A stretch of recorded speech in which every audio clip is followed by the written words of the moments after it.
Allahumma salli wa sallim wa barik ala Sayyidina Muhammad wa ala ali Sayyidina Muhammad. Jadi keluarga Nabi Muhammad SAW setelah Nabi Muhammad meninggal dunia, mereka pindah ke banyak tempat. Ada beberapa yang pindah ke Mesir, tempat saya. Ada beberapa yang pindah ke Yaman. Dan dari Yaman ada beberapa yang pindah ke Indonesia juga. Jadi sampai hari ini masih ada keturunan. Ada peraturan ketat terkait hal ini, ya. Jadi di Mesir ada yang namanya Niqabatul Ashraf. Ini sebuah lembaga yang diakui pemerintah Mesir. Lembaga tersebut tugasnya adalah memverifikasi siapa keturunan Nabi Muhammad dan siapa yang bukan keturunan Nabi Muhammad. Yang keturunan Nabi Muhammad dikasih karne atau dikasih seperti ID card gitu. Kalau punya ID card ini berarti 100% keturunan Nabi Muhammad, karena di Niqabatul Ashraf tersebut atau yang lebih terkenal dengan istilah niqabah, ya, itu ada pakar ilmu nasab di sana. Jadi kalau ada orang yang mau cek nasabnya, mereka cek itu silsilahnya ke siapa sampai ratusan bahkan ribuan tahun yang lalu.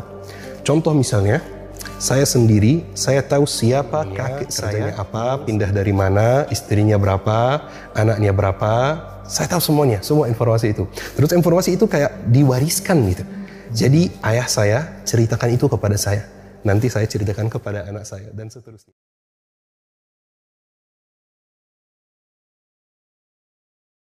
Baik, itu sebenarnya ada dua manfaat gitu ya.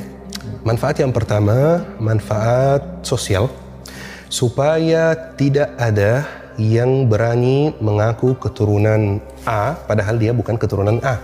Makanya muncul pentingnya yang namanya pakar ilmu nasab, supaya kalau ada yang mengaku dari suatu keturunan, langsung dipanggil pakarnya. Ini benar nggak dari keturunan A? Gitu. Ini manfaat yang pertama.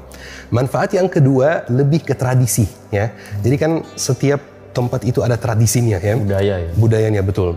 Di negara Arab secara umum, khususnya di Yaman dan Arab Saudi, itu terkenal sekali budaya nasab itu. Jadi itu lebih ke tradisi seperti itu. Dan sampai hari ini di setiap suku di Mesir, Arab Saudi, Yaman itu ada pakar ilmu nasabnya. Terus kalau ada perselisihan tentang nasab, langsung dipanggil dan ditanya. Pakar ilmu nasab itu lebih keren lagi. Tahu nasab semua sukunya sampai Nabi Ibrahim. Ya, jadi jauh sekali.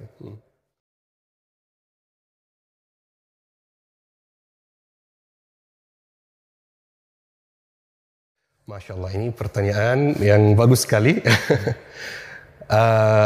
Dalam agama, meragukan nasab seseorang itu boleh dalam satu kondisi saja, diragukan oleh hakim. Selain itu, kita tidak diperbolehkan untuk meragukan nasab seseorang. Rasulullah SAW bersabda, "Man idda'a ila ghairi abihi wa huwa ya'lamu annahu ghairu abihi fal jannatu 'alaihi haram." Barang siapa yang mengaku ke selain ayahnya dan dia tahu bahwa dia bukan ayahnya, ancamannya apa? Ancamannya diharamkan surga baginya. Jadi Rasulullah membuat batasan. Tidak boleh mengaku ke selain ayah kita, dan di waktu yang sama tidak boleh meragukan nasab orang lain. Bahkan ada satu hadis lain dari Rasulullah SAW bahwa di akhir zaman bakal muncul dua peristiwa yang merupakan kekufuran. Peristiwa yang pertama, orang yang teriak-teriak depan kuburan karena sedih ada yang meninggal dunia. Itu peristiwa yang pertama. Peristiwa yang kedua, saling meragukan nasab, kata Nabi Muhammad SAW. Jadi memang Nabi Muhammad SAW sudah kasih kita kabar bahwa di akhir zaman bakal muncul peristiwa-peristiwa seperti itu, saling meragukan nasab.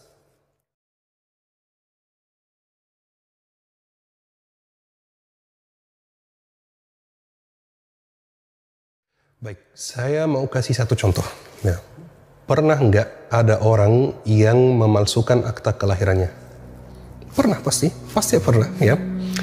Itu tidak berarti semua akta kelahiran yang ada di Dukcapil palsu semua. Betul kan?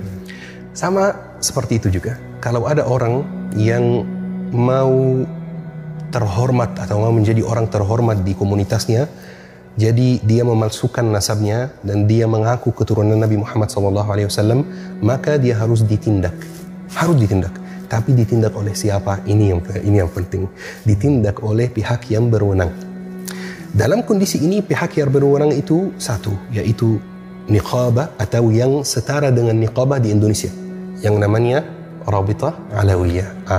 Karena Rabithah Alawiyah itu yang bertanggung jawab atas nasab atau keturunan Rasulullah di Indonesia, maka mereka yang harus menindak dia yang memalsukan nasab seperti itu. Oke.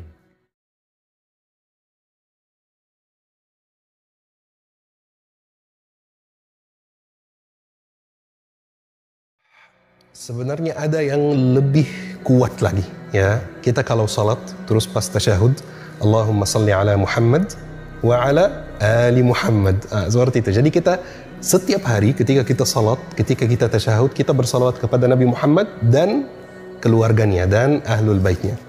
Tetapi ada satu hal penting sekali yang saya mau sampaikan. Kita mencintai keluarga Nabi Muhammad karena Nabi Muhammad.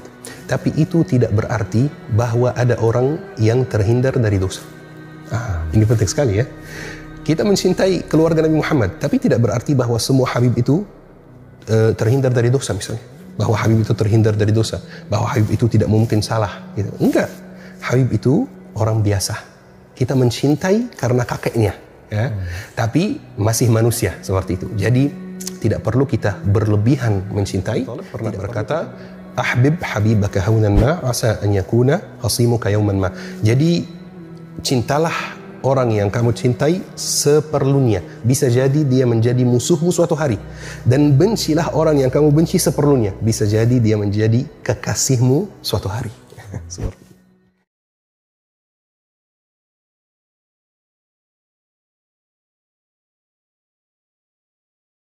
Kita harus balas dan kita harus menjelaskan kekurangannya di mana, tapi tanpa meragukan nasabnya, karena ini beda hal, beda cerita gitu ya.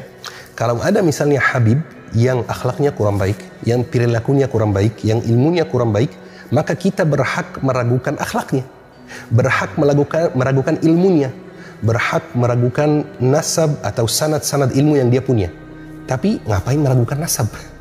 Emang keturunan Nabi Muhammad itu baik semua? Enggak. Abu Jahal, Abu Lahab itu keluarga Nabi Muhammad juga. Terus banyak yang kita lihat kadang-kadang, bukan banyak, tapi ada yang kita lihat Habib yang mungkin perilakunya tidak mencontohkan akhlak Nabi Muhammad SAW. Ya, kritik akhlaknya, kritik ilmunya, tapi gak usah kritik nasabnya. Itu beda cerita gitu. Berarti kalau mengkritik Habib tuh boleh gitu? Sangat boleh, sangat boleh. Sangat-sangat boleh. Siapapun bisa dikritik. Siapapun bisa dikritik. Asal kita punya ilmu yang cukup untuk mengkritiknya. Jadi misalnya, saya kasih contoh. Saya kan, kalau saya sendiri, latar belakang saya itu ilmu fiqih. Ya.